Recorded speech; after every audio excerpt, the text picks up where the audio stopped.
Comment gérer votre temps? Vraiment, c'est une question qui est très très importante et on va essayer au mieux de répondre à cette question en utilisant le livre Réveiller le millionnaire qui est en vous. Alors, je vous prie déjà de m'excuser pour la qualité parce que pour le moment, c'est ce que je peux m'offrir parce que c'est la caméra de mon ordinateur et en plus, je suis malade, mais je fais quand même les vidéos. En tout cas, n'hésitez pas à me dire en commentaire si vous avez des critiques positives, constructives, n'hésitez pas à me le dire, hormis la qualité, comme je vous ai dit, pour le moment, je ne peux rien faire. Donc, commençons. En fait, premier point, en fait, c'est vous devez vous concentrer en fait sur les activités les plus importantes. Ça veut dire quoi? Ça veut dire que en fait, on va vraiment tirer 15% des résultats avec 80% de nos activités et vice versa. Donc du coup, vous devez vous concentrer sur l'essentiel et comme ça, vous allez obtenir plus de résultats avec moins d'efforts. Donc, par exemple, si on prend le fait que l'on veut être en bonne santé et l'on veut avoir une meilleure alimentation ou même on veut mieux se sentir dans sa peau, donc on veut en fait s'affiner. En fait, vous allez savoir, en fait, vous devez savoir que en fait, c'est pas que faire du sport en fait qui va suffire. C'est un ensemble, c'est-à-dire que vous devez dormir bien et une fois que vous allez dormir bien, en fait, vous n'allez pas avoir tendance à grignoter. Donc, ce qui fait que vous allez pas juste, vous allez manger sainement et aussi ce qui va inclure sur le fait que vous serez plus productif au sport. Donc, vous voyez, en fait, même si les gens vont dire que c'est de l'alimentation, ça, c'est l'alimentation. Mais pour moi, le sommeil est beaucoup plus important que l'alimentation. Là, je prends l'exemple, mais ça peut être dans n'importe quelle autre chose. Donc, vous devez en fait identifier les tâches les plus essentielles à faire en premier, car c'est là que vous allez avoir plus de résultats. Deuxièmement, apprenez à remettre au lendemain. D'habitude, on nous dit de ne pas remettre au lendemain, mais là, on nous dit qu'il faut apprendre à remettre au lendemain. Donc, la procrastination, je pense qu'il y a une bonne procrastination et une mauvaise procrastination. Donc, quelle est la différence? C'est que pour réussir, vous devez absolument apprendre la procrastination. Cependant, assurez-vous de remettre au lendemain les activités appropriées. Par exemple, celles qui font partie du 95% et penchez-vous sur celles qui forment les 15%. Donc en fait, c'est-à-dire que les tâches vraiment les plus importantes qui auront plus d'impact, ben en fait, faites-les aujourd'hui. Et les tâches qui sont pas minimalistes mais que vous pouvez faire après, ben en fait, ne perdez pas du temps là-dessus. Donc c'est plus dans ce sens-là. Donc ne remettez pas à demain tous vos projets. C'est juste que les projets les plus importants, vous devez en fait les faire aujourd'hui et arrêtez de mettre au lendemain les projets les plus importants. Au contraire, ce sont les petits projets que vous devez mettre au lendemain et vous devez vous concentrer sur les plus gros projets. Ok? Donc, on va aller au troisième point. Jetez votre liste de tâches à accomplir. Créez-vous plutôt une liste 85-15 dans la partie 15%. Incluez les activités absolument prioritaires. Dans la section 85%, évitez les tâches moins importantes. Ne travaillez qu'aux activités de la première partie. Pourquoi? Parce qu'en fait, vous allez avoir plus d'impact, encore une fois, avec les activités importantes. Après, comment vous devez identifier les activités qui sont importantes? Ben, c'est à vous de voir, est-ce que la tâche que vous avez mis, est-ce que ça va avoir vraiment un impact très important? C'est-à-dire que moi, je sais que dormir, c'est très important pour moi parce que si je dors pas bien, tout le reste de ma journée est impacté. Donc pour moi, dans ma liste, forcément, dormir sera ma priorité. Donc je vais dormir en premier. Là, je prends l'exemple, mais si on part du coup sur vos projets, si vous savez, par exemple, vous devez, là je prends l'exemple, vous devez monter des vidéos YouTube, vous devez faire des vidéos YouTube. Par exemple, faire les montages, bah, c'est pas que c'est pas une priorité, mais en fait, vous devez avant tout avoir des sujets, etc. Et vous devez tourner les vidéos, parce que si vous ne tournez pas les vidéos, vous ne pouvez pas monter les vidéos. Donc, avant de vouloir dire dans votre tâche que vous allez monter les vidéos, en fait, vous devez peut-être tourner les vidéos. Vous voyez, je prends des exemples comme ça. Donc, en fait, par exemple, moi, je sais que pour le moment, je ne vais pas perdre mon temps énormément à faire du montage, surtout que la qualité de ma vidéo n'est pas oufissime. Donc du coup, ce serait pas efficient et ce serait pas efficace non plus. Voilà, c'est un exemple. Mais vous pouvez prendre, dans votre cas, vous pouvez prendre un exemple. Et si vous n'arrivez pas à savoir, n'hésitez pas à me le dire en commentaire. Je ferai une joie de vous expliquer sans problème. Je suis assez disponible quand même. Donc voilà. Enfin, c'est que vous devez, quatrième point, c'est que récompensez-vous quand vous faites un bon coup. Michael Leboeuf a écrit un excellent livre intitulé The Greatest Management Principle in the World. En fait, ce que En voici le propos, quand il y a une récompense, les tâches sont accomplies. En vous récompensant par vos meilleurs coups, vous en effectuerez davantage pratiquement sans effort. C'est vrai que par contre, il y a certaines personnes, euh, si vous prenez par exemple, si vous vous récompensez en disant que vous allez prendre une pause, ben, ça peut être un concentration. Mais si vous savez que par exemple, en prenant une pause, au contraire, ça va vous booster encore plus, bah, du coup, récompensez-vous quand vous prenez une petite pause, soit sortez, prenez l'air, etc. Mais après, vous avez des pauses, vous avez encore des récompenses vraiment qui sont des rewarding. So, vraiment, n'hésitez pas à vous faire des récompenses et n'hésitez pas à être fier de vous. Parce qu'en fait, le fait que vous soyez fier de vous, votre cerveau va tout le temps aller chercher en fait cette dopamine de fait d'être fier en fait. Donc vraiment, n'hésitez pas à vous récompenser pour des tâches que vous accomplissez en fait. Alors, point numéro 5, accomplissez d'abord ce qui vous fait peur. Quelle tâche de votre liste craignez-vous le plus? En début de journée, demandez-vous qu'est-ce que je crains le plus aujourd'hui et attaquez-vous à cette tâche en premier lieu. En procédant ainsi, vous vous poussez inconsciemment à exécuter des tâches plus difficiles. En fait, le truc, c'est que quand on commence notre journée, je peux être au travail ou peu importe, en fait, si on a une tâche qui est vraiment dure et qu'on a peur, en fait, c'est par cette tâche-là qu'on doit commencer. Pourquoi? Parce que sinon, notre cerveau va dire oui, on va faire ça, c'est trop dur, etc. Alors que si vous commencez par cette tâche-là, en fait, vous allez vous sentir plus léger ou plus légère, mais en fait, et vous pourrez vraiment entamer votre journée. Donc vraiment, n'hésitez pas à vous adonner aux tâches les plus difficiles, aux tâches qui vous font le plus peur, en fait. Voilà. Alors, sixième point, planifiez vos activités de la journée. Même s'il a dit de jeter sa liste, mais en vrai, c'est de jeter votre liste, mais pas la liste comme ça. Mais c'est juste que vous devez réorganiser en fait votre liste. Donc voilà. Consacrez quelques minutes chaque jour à la planification. La planification est comme une répétition. Le grand acteur répète son texte plusieurs fois avant le soin de la première. Ne montez pas sur scène avant d'avoir répété votre texte. Alors, je sais que c'est vrai que en fait, avant, j'étais très,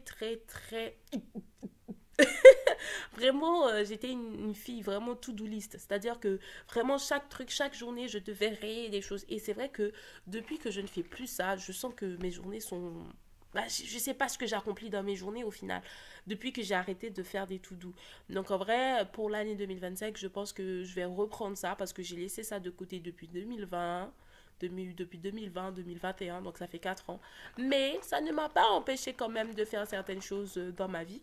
Mais c'est juste que c'est peut-être plus intéressant vraiment d'avoir des to-do. Et en plus, vous allez avoir un sentiment de fierté parce que vous accomplissez des tâches et parce que vous allez survenir. Après, si vous n'êtes pas quelqu'un de to-do, c'est pas un souci, mais c'est mieux quand même de faire une to-do parce que vous allez, à la fin de la journée, vous allez dire mais qu'est-ce que j'ai fait aujourd'hui? Et si vous prenez votre to-do, vous allez dire ah ok, j'ai fait des choses.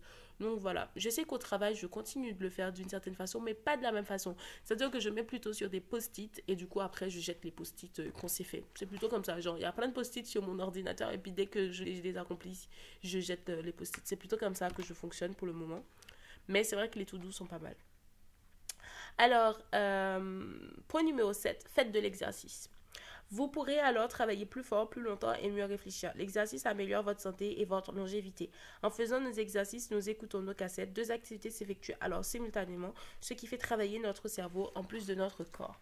Alors pour moi, l'activité est vraiment très importante. De même, je vous ai dit que dormir est un point très important. Si je ne dors pas assez, c'est tout mon entourage qui est impacté et c'est toute ma productivité qui est impactée. J'ai besoin de dormir. Vous voyez, je suis malade et en fait, malgré que je dors, j'ai l'impression que je suis toujours fatiguée. Et ça, je pense que c'est à cause du fait que je me réveille parce que je suis malade. Mais en fait, le sommeil est important, mais l'exercice pour moi est encore plus important. C'est-à-dire que je ne sais plus quel jour j'ai dormi que 3 heures par nuit là. J'ai dormi que 3 heures, mais j'ai été quand même faire du sport parce que, en fait, c'est très important pour moi le sport. Et bon, j'avoue que je me suis énervée plusieurs fois parce que j'en avais marre. Mais j'ai quand même fait mon sport. Parce que si je ne fais pas mon sport, bah déjà, je vais pas être en pleine forme. Et pour moi, c'est essentiel. Vraiment, c'est essentiel pour moi de faire de l'exercice. Donc, si vous pouvez vous adonner, même si c'est 30 minutes, même si c'est 20 minutes, faites quand même de l'exercice, en fait, le matin. Parce que ça vous permettra de vous réveiller. Bah, si vous n'êtes pas du matin, faites-le le soir. Mais en tout cas, faites toujours de l'exercice. Huitième point. Faites certaines activités simultanément. Utilisez les temps d'attente de façon productive. Effectuez deux choses en même temps. Écoutez des cassettes instructives en faisant de l'exercice, en conduisant votre automobile ou dans une file d'attente. Posez-vous régulièrement cette question, suis-je en train d'utiliser mon temps de la manière la plus productive? C'est vrai que tout le temps, je me pose ça en fait. Je me dis, mais c'est bizarre, mais je sens pas que mes journées sont productives et tout. Et pourtant, si vous voyez ma journée, vous allez me dire, mais tu fais pas mal de choses. Et pourtant, moi, en fait, je m'auto-flagelle parce que je trouve que je ne suis pas assez productive. Alors qu'en vrai, je me réveille le matin à 6 heures, je fais du sport. Pendant que je suis en train, du coup, de me doucher, je mets des chants de louanges, je mets aussi parfois des vidéos qui parlent en anglais, donc comme ça m'exerce pour l'anglais. Je mets également, en fait, le matin, je tourne aussi des vidéos. Ça peut arriver que je tourne des shorts, etc. Donc je tourne au moins 3-4 vidéos, ça dépend des matins. Donc voilà, juste le matin, je vous dis. Hein. Après, je vais prendre le train et dans le train, je lis un livre. Donc ce livre-là, donc si vous voyez, il me reste cette quantité à lire. Et dans le mois, ça fait en un mois et demi, on va dire en presque 2 mois, c'est le deuxième livre que je lis. Et du coup, je le lis vraiment que dans le train. C'est-à-dire que chez moi, je lis pas. Et quand je rentre le soir, bah, soit je tourne des vidéos en fonction s'il y a du temps. Après, je prie et après, je vais dormir. Genre vraiment, moi, 22 heures, j'essaie au maximum d'être dans mon lit pour dormir. Après, je sais que par la suite, peut-être que mon travail sera beaucoup plus prenant. Je n'aurai pas cette joie de dormir aussitôt. Mais c'est vrai que dès 22 heures, j'essaie d'être dans mon lit. Donc, vous voyez, ma journée, elle est quand même assez chargée. Et pourtant, dans la journée, je me dis, mais je sais pas. Je ne suis pas assez productive. Je peux faire plus de choses. Bref, je m'en veux tout le temps parce que je me dis, je n'utilise pas assez mon temps. Et vous allez me dire, enfin, vous pouvez le dire en commentaire si je suis ou pas productive. Mais j'ai l'impression que je peux faire plus. Je sais pas comment vous le dire. J'ai l'impression que je sais pas. Je sais pas comment vous expliquer ça et je sais pas s'il y a des personnes qui pourraient être comme moi. Bah, j'essaie en fait de trouver des trucs pour faire parce que je me dis non, c'est pas assez. Je suis pas assez productive et tout. Enfin bon, bref. On va passer au point numéro 9. Chaque jour, écrivez vos objectifs. Ce conseil nous vient de Brian Tracy, l'auteur d'un très bon livre sur la gestion du temps. Eat That Frog. Chaque jour, il écrit ses principaux objectifs. Pour plus de détails à ce sujet, il dit qu'il faut retourner. Mais vraiment, écrivez vos objectifs. Et je sais aussi, c'est un point, si je dois prendre encore mon exemple. Pendant des années, chaque année, j'écrivais ce que je voulais accomplir chaque année. Et j'avoue que l'année 2024, j'ai écrit, je sais même pas ce que je voulais accomplir pour l'année 2024. Mais je crois que ça s'est pas vraiment fait comme je voulais. Je crois que Dieu vraiment... c'est peut-être pour ça que l'année 2025, j'y vais à tâtonnant. Parce que vraiment, tout ce que j'avais dit que je voulais en année 2024, il n'y a rien qui s'est produit, mais il y a des choses exceptionnellement beaucoup mieux que ce que j'espérais qui s'est accompli. Donc c'est pour ça que je pense qu'en vrai, on ne doit pas forcer en fait à dire ouais, on veut nos plans. Mais en fait, il faut laisser Dieu, en fait, parce que est-ce que vos plans rentrent dans les plans de Dieu?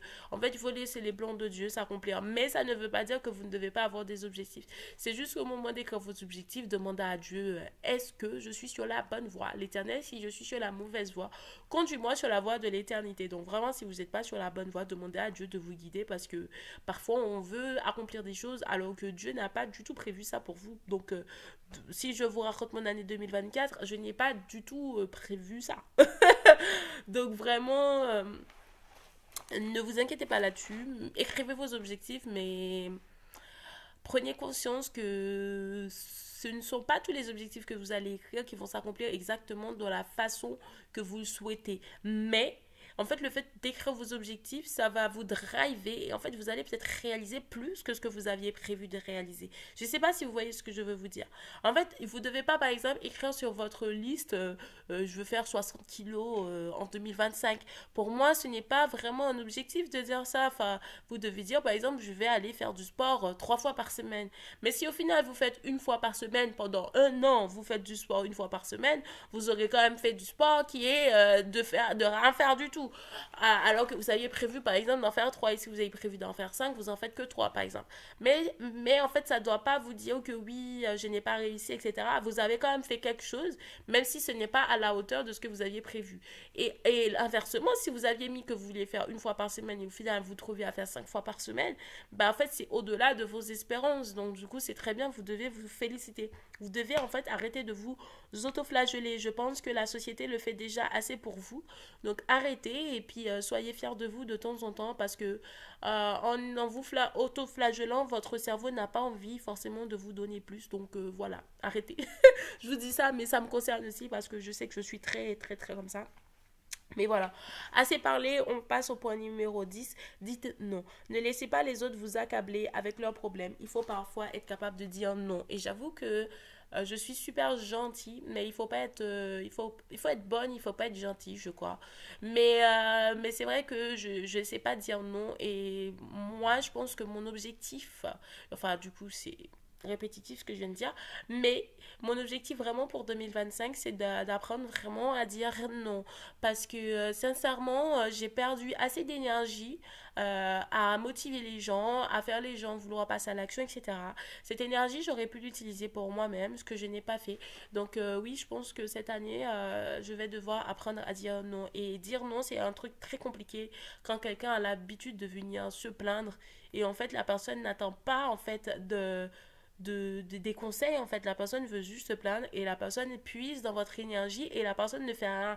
Donc moi j'ai assez donné de mon énergie et en fait il faut que je garde mon énergie pour moi-même parce qu'en fait je suis quelqu'un qui absorbe vraiment l'énergie des autres et je dois vraiment cesser en fait de laisser les autres impacter mon énergie parce que j'ai besoin de mon énergie pour réaliser mes projets, pour pouvoir justement aider les autres mais d'une autre façon. Je sais pas si vous voyez ce que je veux dire, d'aider les autres qui ont besoin vraiment d'être aidés et pas les autres qui sont là et qui font semblant de vouloir être aidés, mais en vrai qui ne passeront pas à l'action, qui continueront de se plaindre parce que ça leur permet d'être bien, parce qu'il y a des personnes, ça leur permet d'être bien. C'est-à-dire qu'ils ont besoin de se plaindre pour se sentir bien. C'est-à-dire qu'ils ont besoin de se nourrir de cette source négative. Enfin, je ne comprends pas. C'est autodestructeur, mais voilà, c'est comme ça.